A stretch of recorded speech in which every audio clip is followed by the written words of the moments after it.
লোডটাও আনলাম না। উহ, চা চা আসতেছে এই দাঁড় করাই।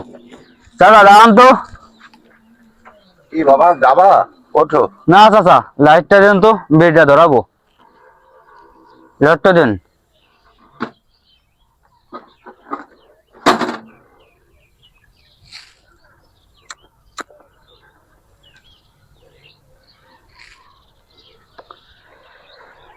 এই এই বেয়াদব, এই মুরব্বী মাসির কাছ থেকে আগুন দিয়ে যে বিড়িটা ধরালি, তোর লজ্জা হলো না?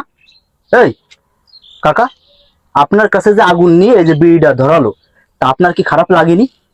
খারাপ লাগলে আর কি করবো বাবা, খারাপ তো লাগেই, কিন্তু বলার কিছু নেই বাবা। কেন বলার কিছু নেই কেন? এসব তো আপনারই দোষ। আপনার কাছে যখন আগুনটা চালো তখন ঠাস করে দুটো চড় মারলেন না কে? বেয়াদব ছেলে বেলে। ভালো কথাই বলিস বাবা। ঠাস করে আমি দুটো চড় মারি, আর ওর বাড়ির লোকজন আইসে আমারে মারধর শুরু করুক। বাবা, আমি পারবো না। তোমরা তোমরা পারবা, কিন্তু আমি পারবো না। কেন আপনার মারবে কেন? এ কি খারাপ কাজ না ভালো কাজ? এটা আপনি ভালো কাজ করতেছেন। আমি ভালো কাজ করতেছি, কিন্তু এদের মতন ছেলে পেলে তা বোঝে না বাবা। আমি ওই যে তুমি বললে আমি দুটো চড় মারবো করছে, ওর বাড়ির লোকজন এসে আমাদের দেখা গেল একদম পাঠায় ফেলালো মাইরে। বাবা আমার দরকার নেই, তোমরা বুঝাবুঝি করো বাবা, আমি যাই, আমি চলে যাই বাবা। সেটা বেয়াদব ছেলে বেলে এখনো এখনো বিড়ি টানতেছে। এই বিড়ি ফেলাল না, বিড়ি ফেলা। বেয়াদব ছেলে। আপনার টাকায় খাই নাই আপনার বাবার টাকায় খাই, এরা আমার টাকায় খাই। দেখছেন কাকা কি করলো? এগে আসলে পারিবারিক শিক্ষার অভাব, বুঝেছেন?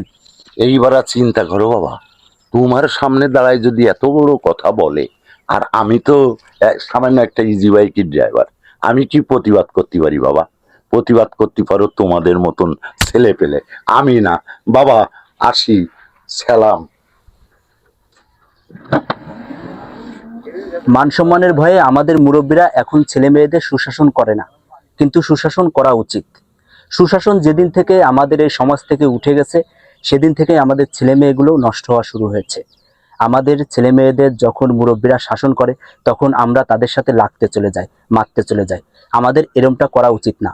আমাদের ছেলে মেয়েদের শাসন করব এবং মুরব্বীদের সুশাসন করতে দেব, তাহলেই আমাদের ছেলেমেয়েরা ভালো থাকবে।